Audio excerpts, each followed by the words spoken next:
AI and specifically Gen AI has gained substantial traction recently among most companies in India as they seek to boost productivity and find new revenue streams.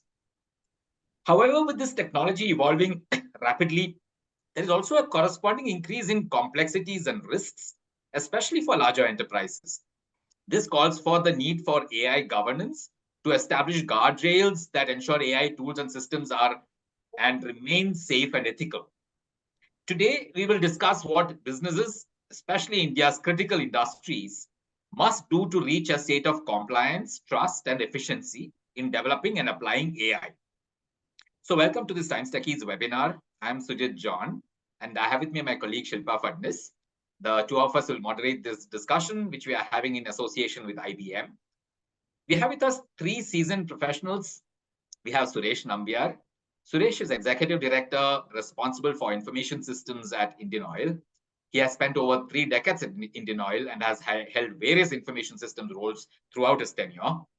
Prior to the current role, Suresh was Chief General Manager of Strategic Information Systems. Welcome, Suresh. Thank you. Thank you, Mr. We John. have with us Hitesh TK.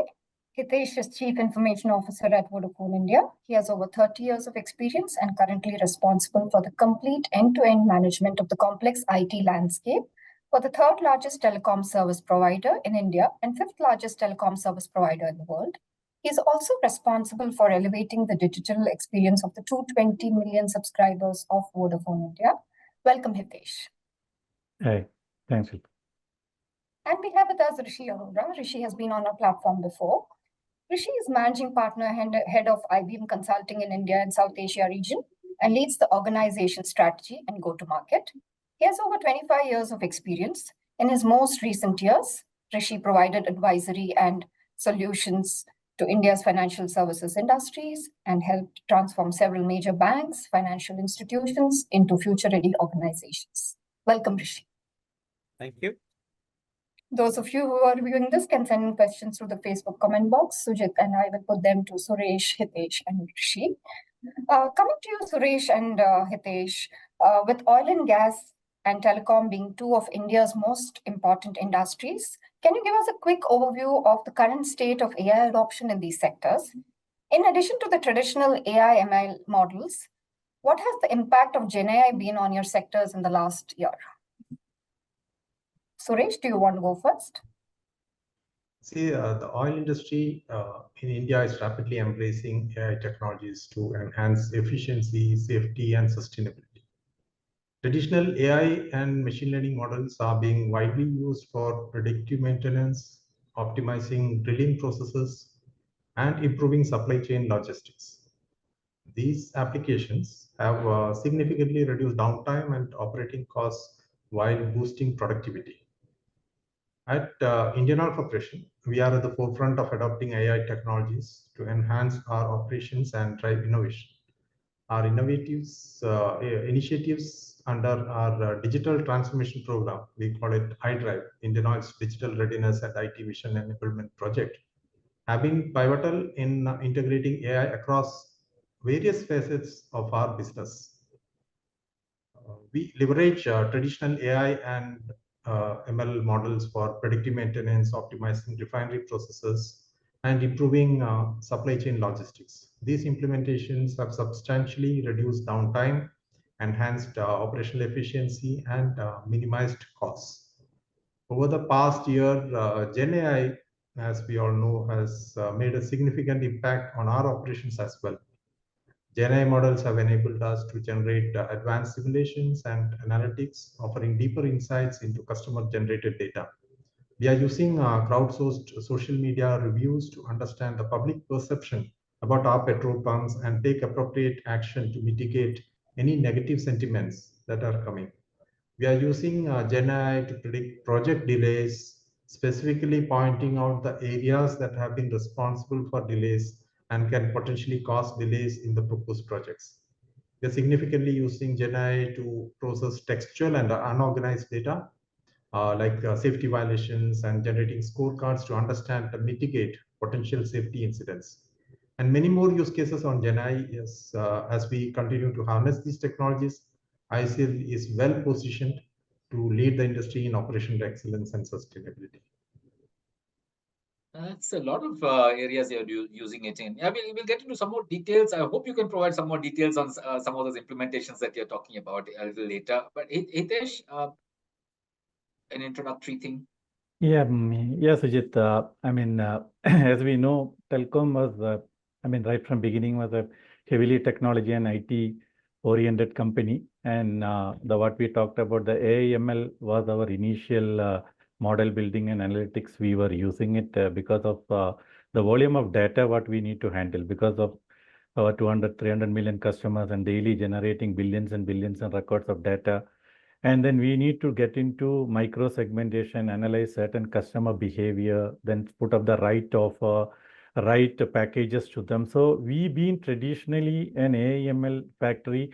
We've been doing a lot of analytics and everything on ML, creating a lot of models, micro segmentation, offers management and all that. So since we been into that model, so next when we get the opportunity and when we started moving on to the AI, okay, again, we were slightly confused where to start, how to start with the AI part, because some of them are a steady state and traditionally is running.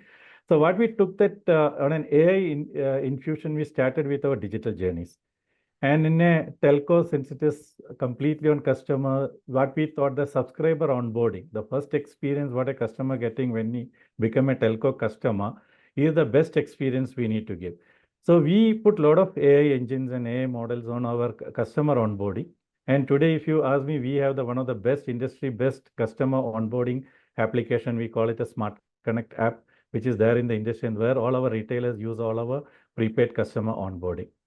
And I mean, maybe some of them were what were some of the techniques which we used, like the face recognition, because we are not asking a customer to now bring with so many documents and sign off many things and everything. Come walk into our outlet, do a photo, do a face recognition with your Aadhaar, done, take the SIM, direct SIM activated, and then walk off the outlet, which used to be 48 hours earlier. Now it will hardly take 2 to 3 minutes.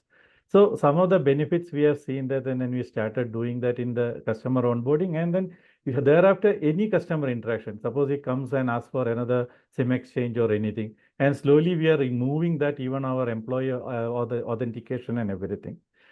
And now we see that okay, from there we are moving on to slightly off the track from a core telco point of view. We are getting into IoT, M2M, 5G use cases we are building up, where again we are using a lot of AI techniques, because this is where we, I mean, as you know, we as a carrier connect with the multiple industries, whether it's automotive, logistics, vehicle tracking, connected car, whatever we talk about with 5G use cases and everything. And that is the second area, which is in the experiment stage right now. We are getting into that. But while we done a lot of things about on our business and everything, but we made a focus approach on our IT area also, because while our entire application, entire customer platforms, everything run on IT, we thought why don't we experiment more and more on IT area also, AI and other side, because this is these platforms and other give the experience to the customer. So what we done that entire IT operations, we thought why don't we move to zero touch operation? Why we need people to do all that? Why can't AI engines and intelligence, why can't we do automation there? So today we practice AI ops, the artificial intelligence based operations in our entire IT operation. We do a lot of proactive monitoring, proactive management and everything. We do a lot of incident management analysis and everything. We know if a system is likely to break maybe an hour later, but we know what type of fix we need to do, and then to that we try to avoid an incident or an outage. So this is one area which again we are focusing, and then we are doing it right now. We are slowly moving on to that. We call it as a zero touch operation.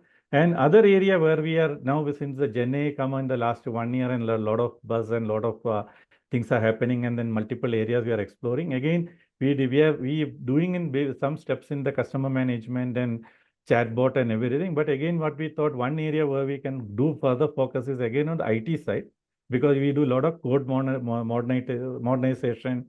We need to create a lot of test cases. You have to do a lot of web content and everything. Rather than manually doing everything, we were using Gen AI tools to do that part. So that is another area which is again we started getting real benefits and other part. And the last area where we are now looking at and where we see, and again, there's a lot of attraction coming is the cybersecurity, because it is both the sides. I mean, hackers are also doing Gen AI and then creating more and more fraudulent cases and misinterpretation and all that. So if you are not up to that level, and it's very, very difficult to identify those frauds and prevent it from our end. So our cybersecurity teams also were start exploring multiple Gen AI tools, creating and identifying these type of fraudulent behavior and all that, and fixing it. So these are some of the area from an AI/ML model moved to AI, and now we are on Gen AI. Fascinating. So cybersecurity, you're saying, I mean, the attackers are also using a lot of Gen AI now Of course. Yeah, that is what we have seen. They are actually a step ahead of us. Okay, okay. Suresh, I just want to ask you on the predictive maintenance side and all that, what can you quantify the kind of benefits you've seen? Is there any metrics that you tracked? Suresh, you're muted. Predictive maintenance, definitely, I don't want to quantify because that's going to be a part of our. Okay. Basically, we have in our refineries, we have implemented predictive maintenance cases with AI and ML for our GTS equipments, gas turbine equipment. So we are able to, if there is an interruption, as you know, there is a lot of there's a lot of outgo in terms of financial outgo or other. So that is being controlled by these predictive analytics with the AI/ML systems that we have put in place. And as you know, there's OT and IT data. We have a lot of IT data that has been coming in for the last 20 years. We have collected a lot of IT data, but not much has been done in the OT side. That is where this gaps that have been identified between OT and IT.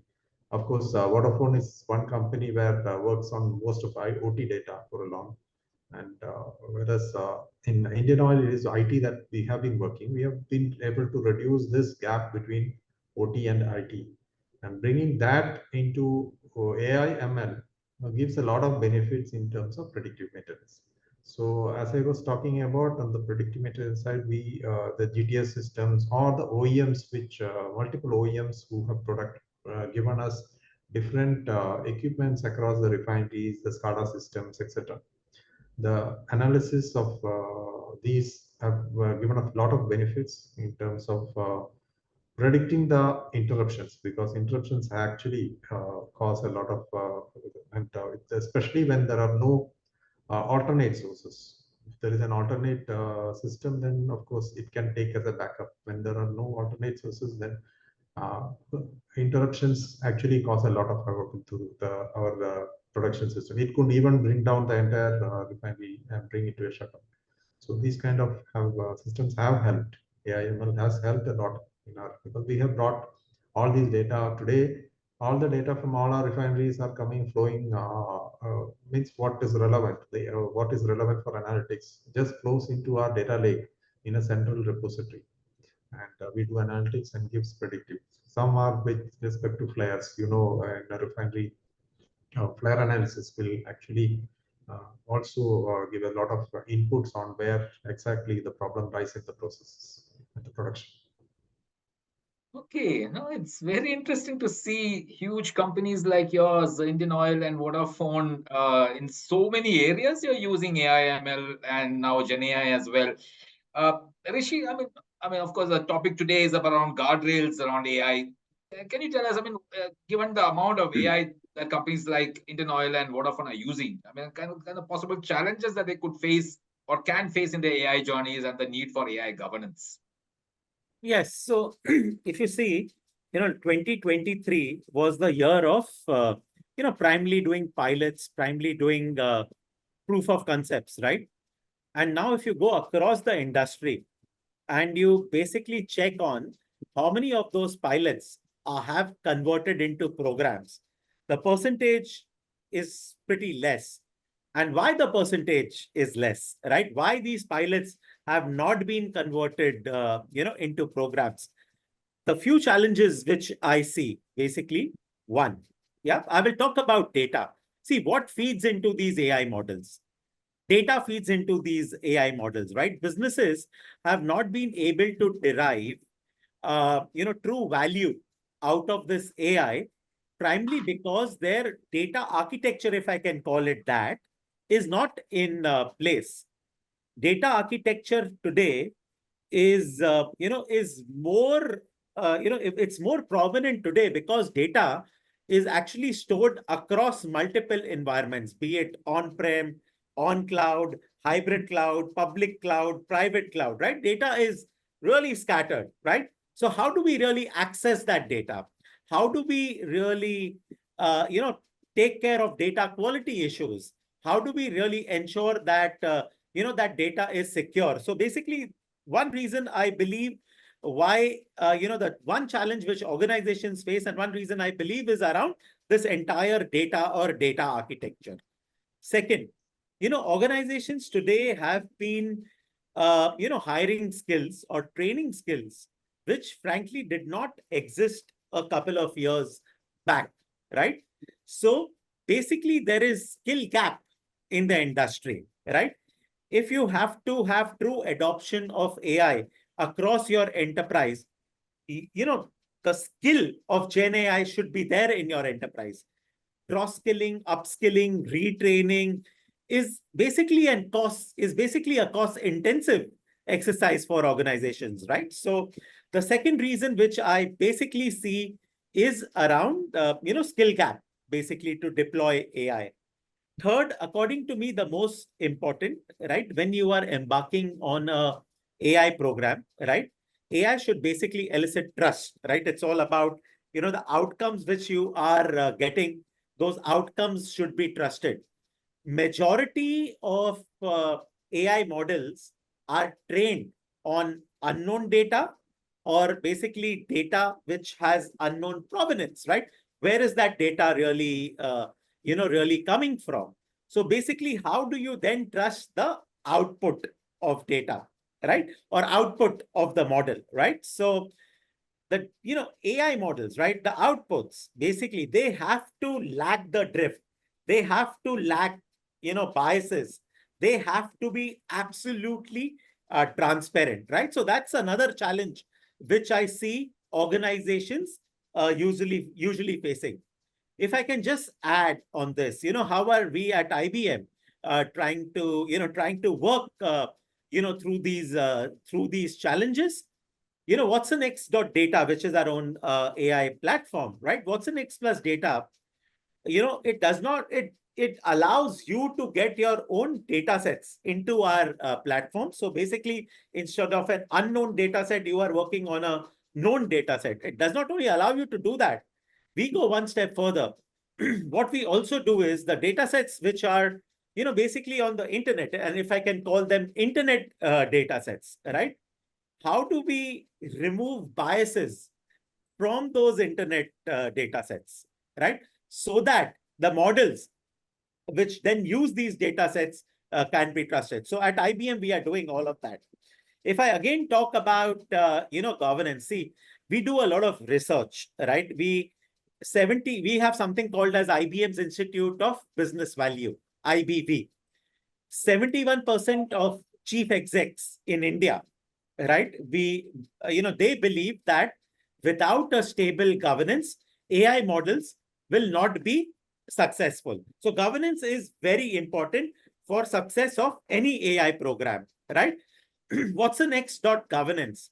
Doesn't only govern the data sets which get into models, but it also governs the AI models and allows them to operate, scale, and deliver outcomes which can be trusted. So in summary, the challenges are around data, challenges are around skill, challenges are around trust. And IBM, through what's the next dot data or what's the next dot governance, is circumventing these challenges. And generally, what have you seen with Indian companies? Are they adopting these practices? Yes, absolutely, right. Organizations which are embarking on now enterprise-wide AI programs, right? Governance is an integral part of their AI program. Like I said, the importance of governance, and this example which I gave you from IBV, right, Institute of Business Value, the ownership comes right from the top. 71, when I say 71% of chief execs believe that AI program will not be successful if there is not enough governance built into it. So the direction is right, is coming right from the top, right? And governance is a very important part of any AI program. Shilpa? Yeah, just bringing Suresh and Hitesh into the AI governance conversation, if you can help us understand the significance it brings in your respective industries. Can you share some examples on how you're going about it in your respective organizations, and also the best practices that you heard from your peers in the industry? Before I talk about that, there are 2 points which I wanted to mention with respect to Rishi's. See, when we did our digital transformation journey, we took one stand that we will not do many pilots. If the project, if the solution is already proven, then we will not go for POC. So that is one of the reasons why our digital transformation projects have been much, much faster in implementation. So we went ahead with the implementation strategy. And only for those which have not been tested in the industry, we went for POC. Second thing is there were others in the industry in India who had already adopted it, which you followed, or globally? Mostly in India. Mostly in India. Yes. Okay. And of course, there are few projects which have been the major projects of the crude scheduler, etc. It's a world global project. So that is also those kind of things also we have gone ahead. The large projects like the crude scheduler, the integrated planning tool, etc., which we procured, that were global because there were no implementations in the world because nobody had implemented for 10 refineries at a stretch. So there was challenges on that front as well. How does it work? Sorry, what is that solution? What was it exactly? How does it work?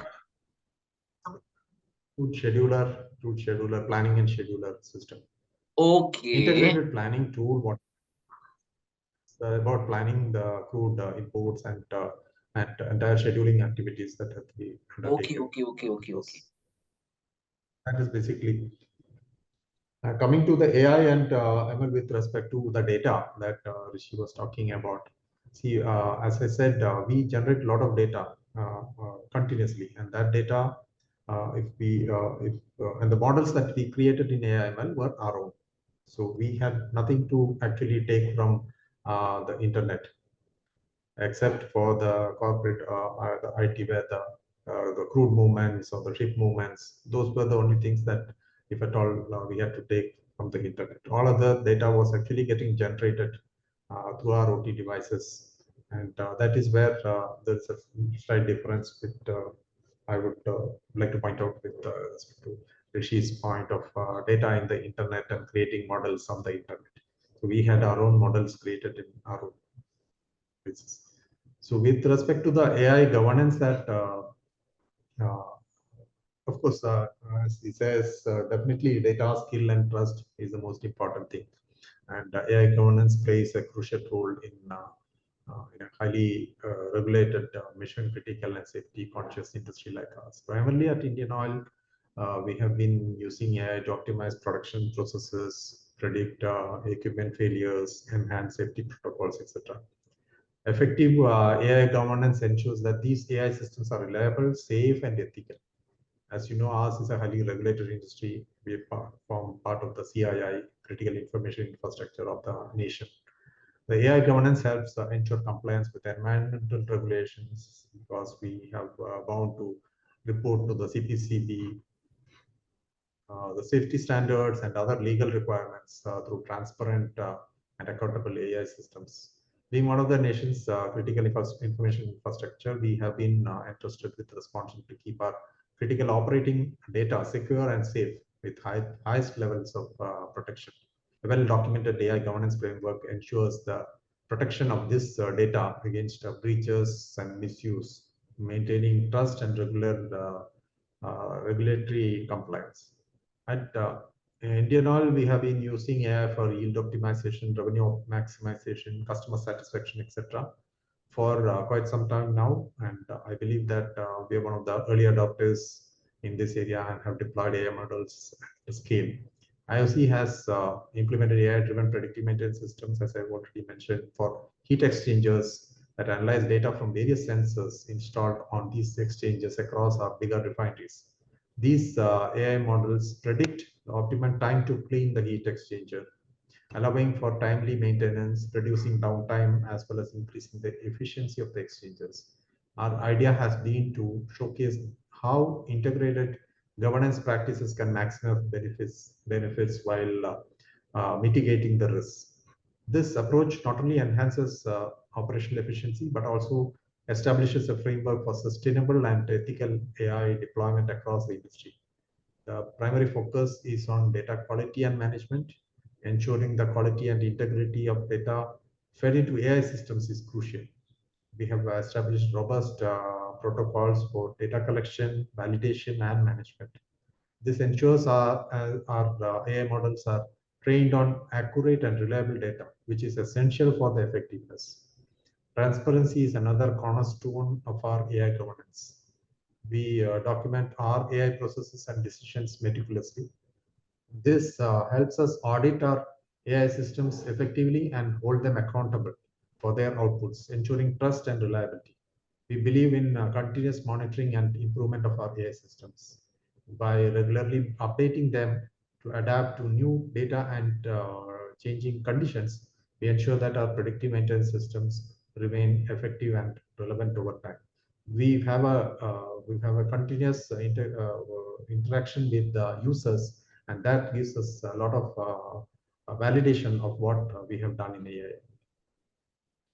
Suresh, can you talk about anything, when you were first trying to implement a solution, some problem that the AI system created, and then how you went about correcting it and all that? Is there something that comes to mind you can talk about?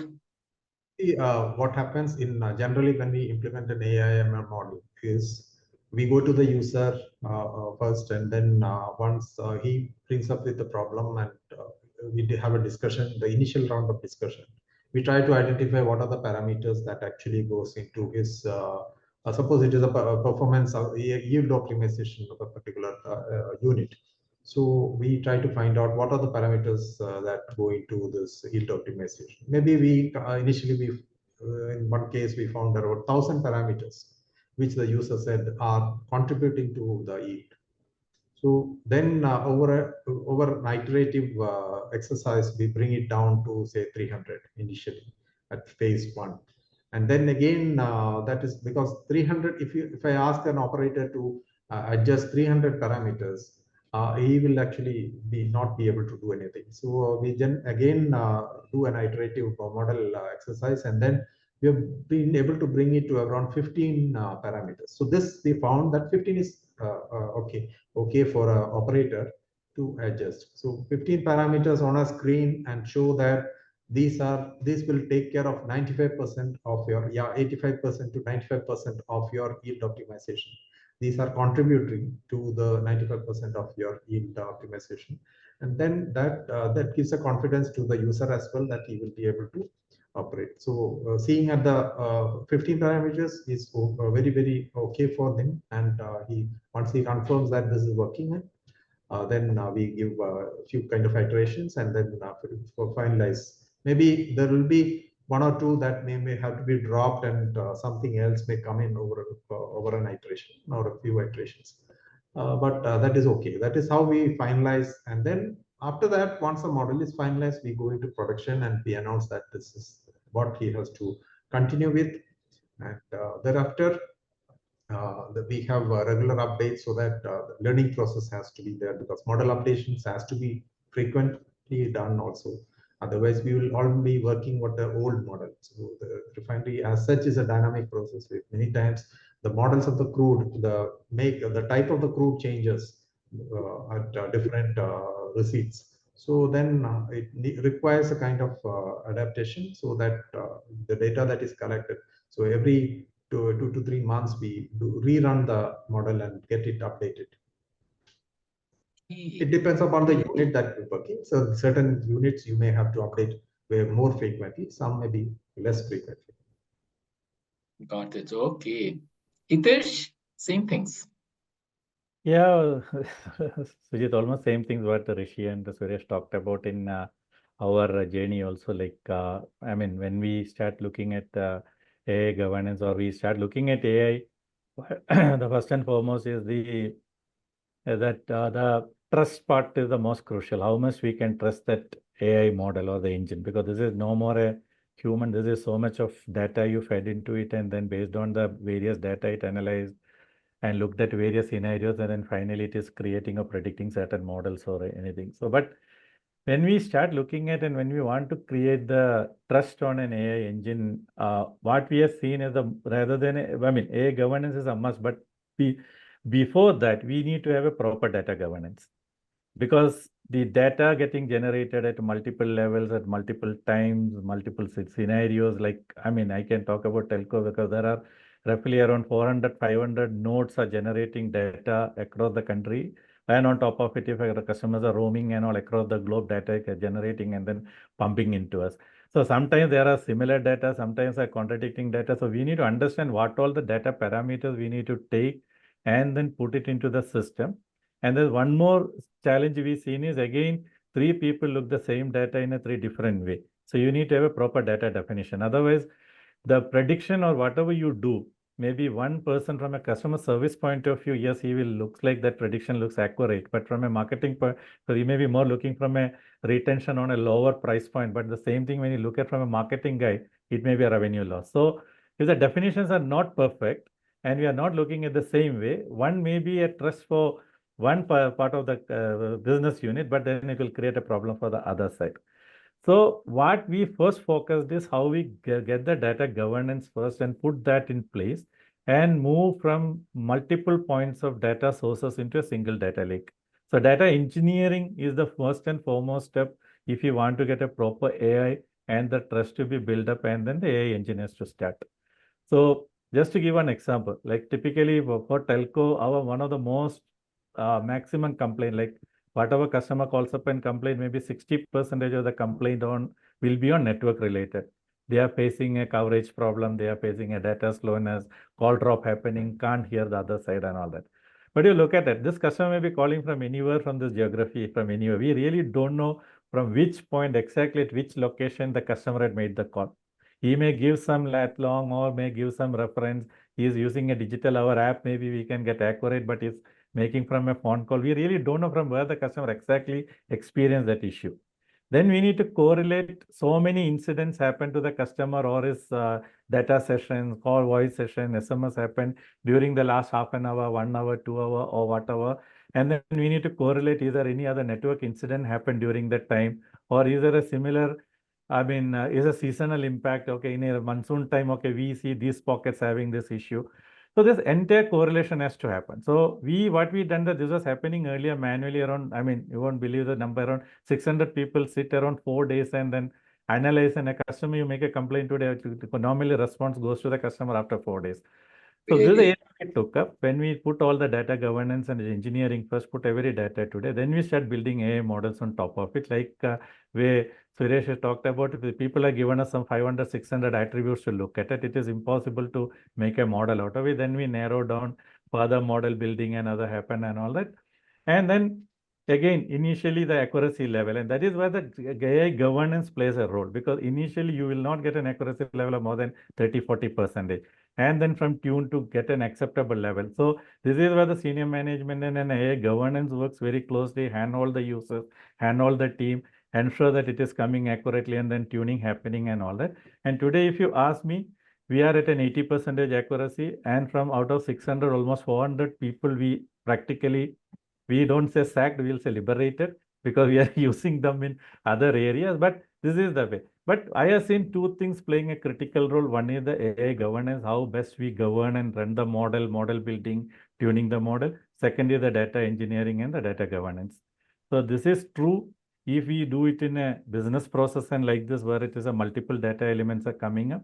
And again, like the advantage of putting all the data together. And if I get in a day, say 10,000 customer complaining about a coverage, But now I know the customer's entire attribute. I know he's a high revenue customer. He is there with my network for last 10, 12 years. Maybe I don't pick up all the, I may pick up these complaints first and then give a resolution for them first and then make it. So all this combination, everything works when you do the data engineering. So most of what our experience is, the more you get a better clean data and a larger volume of data, your AI models and this predictions and the accuracy and the trust goes in a higher level. Okay, so this is one example. Second example, we had done it in our own IT operation, like the way Suresh had talked about, because all our services, whether you, I mean, your recharge service you are doing, I mean, since all of you are a mobile customer, whether the OTT platform is connecting and you are able to watch the cricket or Olympics at that time, all these systems and services are running through our IT platforms only. And this is the systems what we run. We run around 100, 150 applications which has to maintain all this and running in various size and scales. So what we have done this is again like we put an army of people to monitor it and then to just see what is the TPS going up, how the database sessions, this thing, that thing and all that. And somewhere or other, somebody will make a mistake. And at one point of time, if I look at an IT outage happened for in our 80% of the incident happened because some person made a manual mistake. He had not done the SOP what is supposed to do it, or he took a wrong call or whatever. And this is another area we took. Okay, we took all the data, all the business data, all the system parameter. And again, you know the telco and almost all the service industry, we don't have a pattern. Because some hours of the day will be peak. Like Monday morning, there will be a peak traffic. Year end, month end, it will be another one. Christmas, New Year will give a different pattern. Or an IPL or a Olympics comes up, our OTT traffic will go multifold.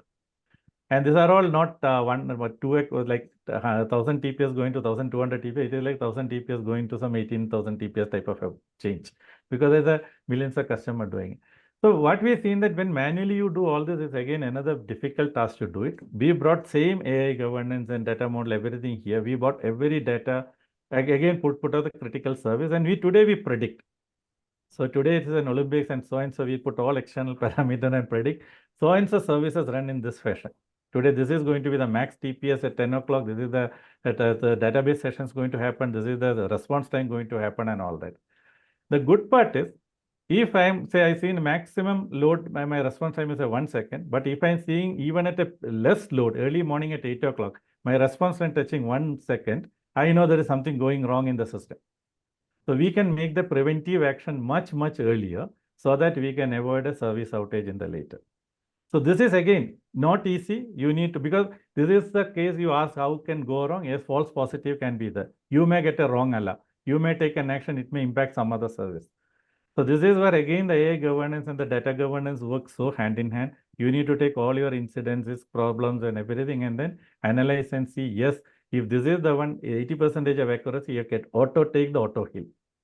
Because an auto heal is where you can avoid an outage. So governance plays a very, very crucial role. It can't be done it a typical our conventional way of like a rule-based algorithm, which is every rule is very clear. Okay, you this condition, that condition, you can write. That is the typical programming or a coding which we normally do it. But when it comes, it is nothing rule-based. It is all scenario-based, situation-based. You need to make the models clear. So then a governance plays a very, very vital role here. Fascinating, fascinating. That 80% accuracy levels, for those kinds of models, that's enough, is it? Yes, that is enough because remaining remaining will be very near accurate to the prediction what we had done. So that whoever is working on that, he will be very easily able to take a decision. Because further fine tuning will be, we seeing it, we are running in the model for almost a year. 79 to 80, it took almost 6 months. Okay, but the governance is a need because sometimes we need to drop some of the parameters because that may not be relevant now. For example, certain area, we planned a network rollout and now we rolled out that area, then maybe, so those parameters may not be relevant. So further tuning, but still beyond that, what we've seen is not going up. Maybe like Rishi will be the person to better comment on that. Or maybe Suresh if they have a different experience. But we are almost all our models are at 83% of accuracy right now. Okay. Shilpa? Yeah. In terms of, if you can give us a sense of how you are looking at talent, especially with Gen AI A lot of discussions around that. If you can talk about how you're recruiting in your own technology teams, you've significantly ramped up on hiring newer talent in areas like this. So, so first thing what we done when we went into this entire Gen AI model, and when this entire buzzword came and everyone started looking at, before we start hiring and all that, what we made is, first of all, we made an entire training to our entire employees as a mandatory training to go through a Gen AI coach, a Gen AI program. Because otherwise their understanding was completely different, and what type of requirement they are putting on us, or, and like, I mean, there are 20, 30 startups and partners in the city. They all come and give some model to someone, and it was actually become a, I don't know, I mean, what way we can call it, as somebody say, we have already signed the contract, they are doing it for us and all that. So first we made it clear to everyone that this is a Gen AI. We conducted a training for entire employee, irrespective whether they are in customer service or in sales, marketing and all that, and made it a mandatory program. It's a very long program, worked with the same training institute and done it.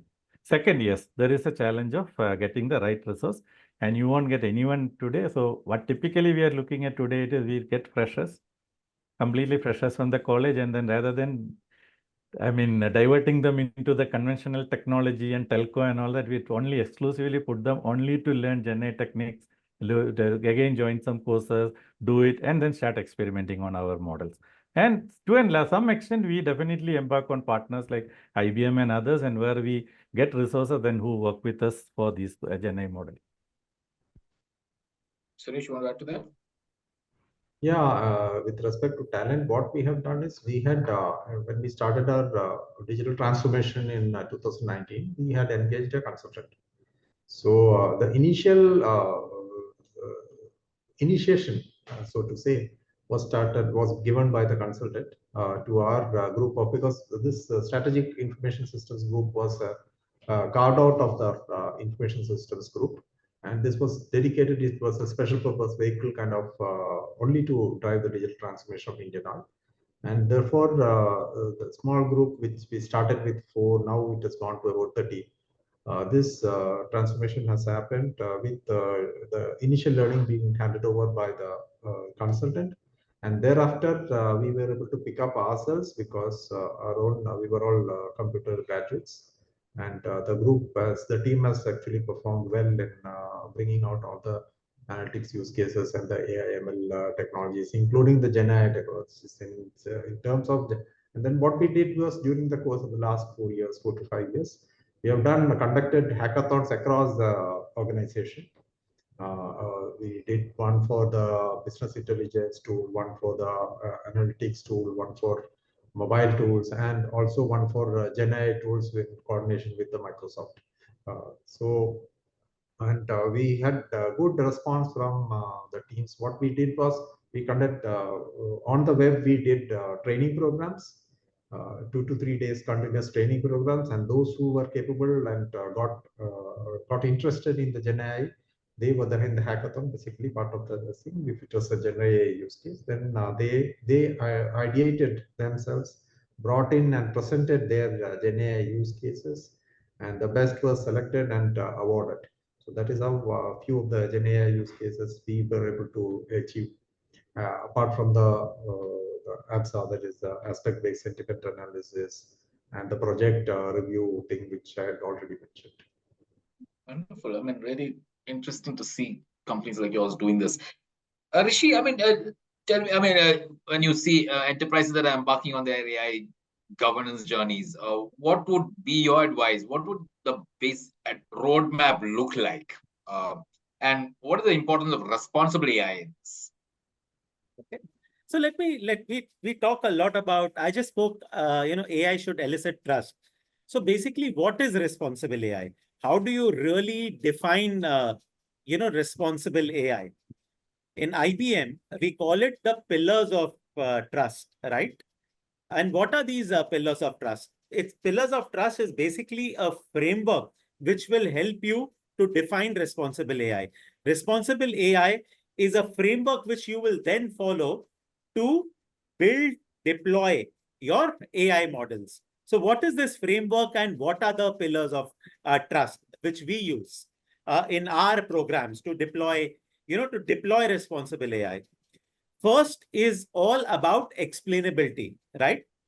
The data sets which go into a model, you should be, like I said, these data sets should be known. These data sets, where are they originating from, right? You should be able to explain what are the data sets which are going into building your algorithms. Number one. Number two, it's fairness, right? We all said that, and I heard Suresh and Hitesh talk about, right? Trust and ethical AI. See, it's all about fairness. How do you remove biases, right? How do you remove, if I can use the word hate, right? While these models are getting traced, how these models need to be equitable to individuals or group of individuals. So basically, it's all about fairness, is all about removing all biases. Number two. Number three, it's all about robustness. See, we need to trust these models, right? These models should be able to withstand any attacks per se, right? So how do we ensure that these models are secure? How do we ensure that these models will scale per se? So it's all about robustness. Number four, I'm talking of all the pillars of trust, right? And number four is about transparency. The output which these models are which these models are generating, how do you explain that output, right? You should be able to explain it, right? Okay, this is the way the output is actually being achieved per se, right? Explainability on data set, output which the models are giving. So it has to be extremely transparent, right? Like I said, free of biases. So it's all about, how do you basically explain the output which you are getting from the model. And most important, number five, according to me, is privacy. See, these models, like I said, are based on data. If our data is being used to build these models, how do we ensure, right? It has to be explicitly stated to users, right?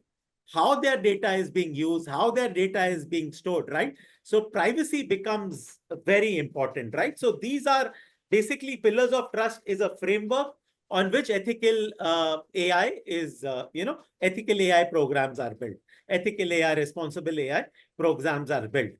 We all stressed upon, how important governance is, right? So in adoption, when you are adopting your AI journey, step one is all around adoption. And I will talk about adoption in two steps.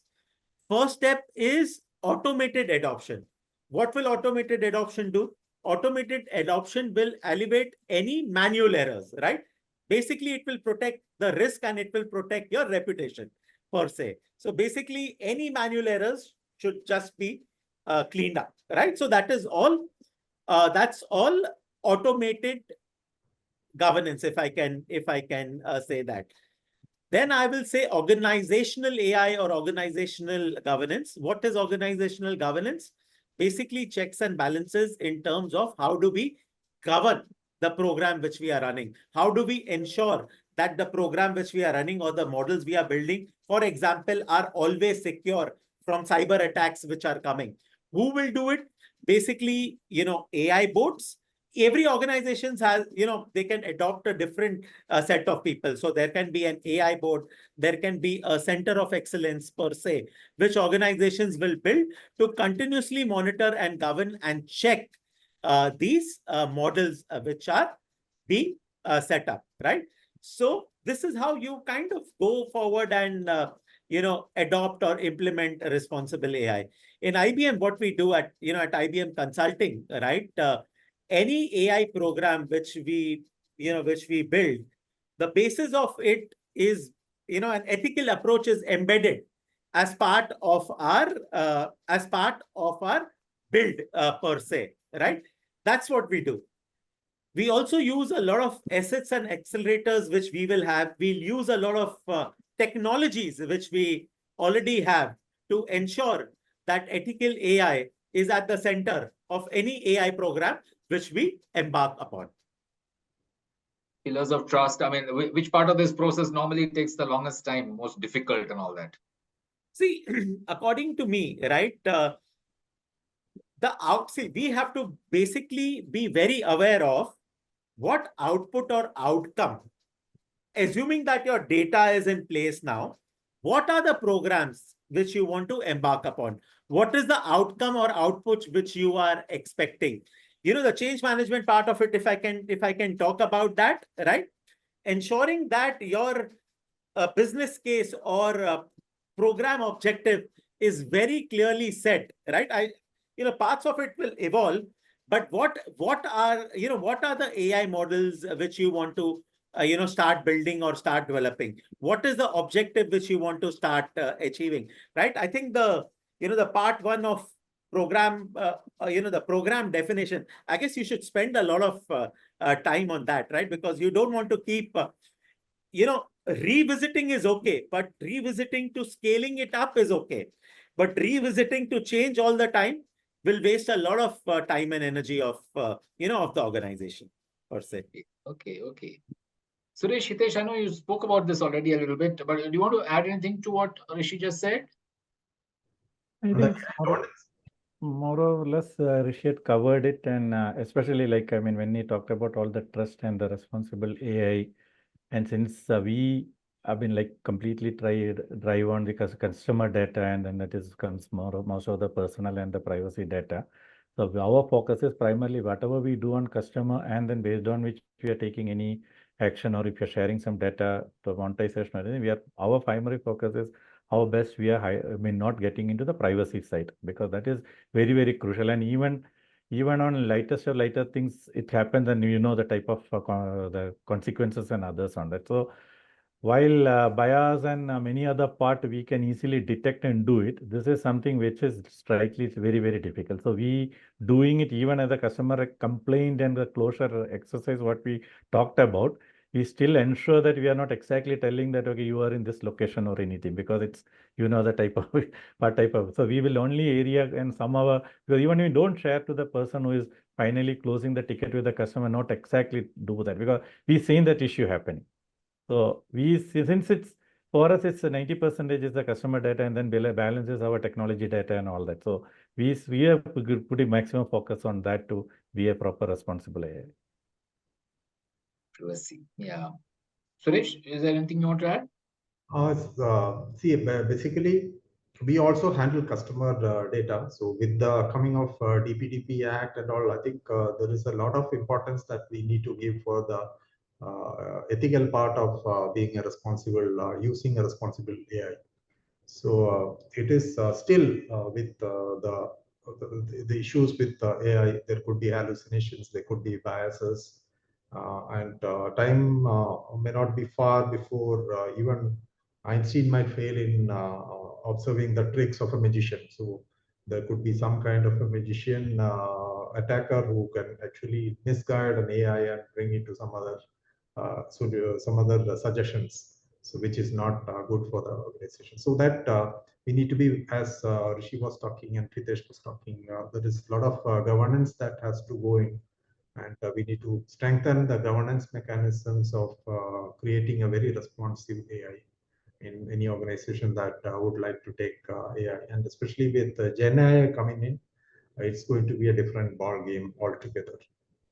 So as far as you limit to AI and ML, yes, data can be within you, and you can do your analysis within your organization. But with Gen AI coming, the interpretations of the data goes into a different level. And probably there could be issues also coming out with the results that being thrown, because the confidence levels may not be always consistent with what the inputs are, what the inputs or the outputs are. Yeah, I think that's the reason why a lot of enterprises are going slow on Gen AI kind of projects. Yeah, all these hallucinations and stuff like that. That is a question from Harish Reddy asking both of you, Suresh and Hitesh, India's vast user base and even the workforce of large corporations like IOCL and Vodafone India has digital interactions across multiple languages. How can AI systems be delivered for vernacular users? Are those areas that you're looking at? We are looking at that, but still it's a difficult challenge in our context because of multiple language, and even you take about voice analytics, also multiple slangs and multiple this thing. So we are doing it. I mean, on a digital transformation, yes, we are creating all our digital assets in all vernacular language, like especially in South and then some part of East and all that we are doing it. But from an AI Gen AI point of view, no, I mean, in telco, even though we have, I mean, presence in across and all, but they are still in a very, very baby stages right now. But digital transformation, yes, we are completely on, and then we are giving all language of. In the case of IOCL, yes, we had requests coming in from the different states for providing vernacular cash bills for LPG customers. And thanks to IBM, they have been able to use Gen AI and give a lot of conversions that with respect to the textual data that you need to be printed on the cash memos that are being issued to the end consumers. But of course, there were challenges, especially converting an English text to, say, a Bengali. So Bengali has got a lot of issues with A and O. The English may not be directly directly transforming into vernacular Bengali. So somehow we were able to manage to some extent, to large extent, I should say, thanks to IBM's effort and Gen AI of Microsoft. Okay, that's interesting. Yeah, Rishi, I just wanted to ask you, just out of interest, you said that last year was the year where there were a lot of POCs. This year, do you see some conversion in terms of POCs moving into monetization efforts? And do you think this will accelerate from here on? Oh, definitely, no doubt. I have no doubts about it. As we, as we keep, as we keep maturing, right? Many POCs or many, many pilots will convert. I already see that happening in 2024. I see that happening in the areas of, finance operations. I see that happening in the area of talent transformation. I see that happening in the area of IT modernization, basically, code conversion. So I have no doubts about it that as we keep moving along, right, the maturity is only going to increase and the adoption is going to increase. No doubts about it. Talent transformation, what do you mean? Sorry? Talent transformation, what exactly? Talent transformation is more about the HR function in an organization. Yeah. Right. I see HR, according to me, right, we have a, if I can, IBM, we use Ask HR per se as our, AI tool, right? So talent transformation is all about, all about AI in the HR function. And I see huge use cases happening there. So do you think it'll be tied to outcomes at some point in time? Like I said, right? See, when we embark on AI programs, it is very, very important to identify why are you embarking on this program, right? What is the program objective? What is the outcome you want to really achieve? Because only that will drive success. So yes, absolutely. These programs will be tied to outcomes. And what are the outcomes, whether we achieve what percentage of that outcome, I will not comment on that. That is more program specific. But the program objectives will need to be defined, and definitely the outcomes will need to be measured. We are almost out of time, but a quick last question, Suresh and Hitesh. Both of you touched upon it, but tell us, I mean, companies like IBM, how important are they in, I know both of you have internal teams as well, but to what extent do companies like IBM help you in adopting an AI governance model? Suresh? Yeah, I think in case of vendors like IBM, we have moved from vendor-customer relationship to a more being a close partnership in our key projects. Of course, probably you know that our CRM project is handled by IBM. So all leading technology players play a pivotal role in helping large enterprises like us adopt AI governance effectively. Firstly, these technology players bring in advanced AI tools and platforms that are tailored to specific needs of the industry. Then they can provide us with cutting-edge technology that can handle the complexity and scale of data we deal with. For instance, in our AI/ML use cases, we extensively make use of one of the leading distributed relational databases, thus enabling quick ingestion and reporting from billions of rows of data. Secondly, they offer invaluable expertise and consultation services. Technology leaders bring a wealth of knowledge and experience in AI implementation and governance. They help us navigate the intricacies of AI development, ensuring our strategies align with best practices and global standards. This guidance is crucial in establishing a solid AI governance framework that includes data privacy, ethical guidelines, and compliance with regulatory standards. So, thirdly, the technology players assist in building and upskilling our internal teams. Through various training programs and workshops, they help our employees understand and leverage AI technologies effectively. This collaborative approach ensures that our workforce is well equipped to handle AI technologies and contributes to a culture of continuous learning and innovation. Moreover, these partners help us maintain transparency and accountability in our AI processes. They provide tools and methodologies for documenting AI models and decisions, which is essential for auditing and compliance purposes. This transparency is key to maintaining trust among stakeholders and ensuring that our AI systems operate ethically and responsibly. Another critical role they play is in fostering innovation. So technology leaders introduce us to latest advancements in AI like generative AI and help us explore new applications that drive value. For example, in the past year, we have seen significant benefits from Gen AI in data analytics, operational efficiency, and others, thanks to the support and innovation brought in by our technology partners. In conclusion, leading technology players are instrumental in helping large enterprises in petroleum and gas sector adopt AI governance. Their advanced tools, expert consultation, training programs, and commitment to transparency and innovation have been fundamental to our successful AI journey at IOCL. This partnership enabled us to harness the full potential of AI while ensuring ethical, transparent, and sustainable practices. Tech companies are crucial to you. Hitesh? Yeah, I think I more or less resonate with Suresh only because we are also a company we've been running for ages on outsource model. And so there are multiple partners work our environment, but it's especially like company like IBM, they were our strategic partner from 2007 onwards when the telco revolution started, and they were there with us. The last 17 years, they are our strategic partner. So I mean, whether for us, whether it was the GenAI setting up or AI or even the data governance, data engineering, they played a very crucial role for us setting up the data lake, which is the most crucial thing and the success factor for us in developing all this AI model. So they played a very pivotal role. I echo with Suresh on all the capabilities, support, planning, tools, resource skill set and everything they bring in. And at the same time, the way they work closely with our team, whatever retraining and training we need for our our employees, also they help a lot in doing that.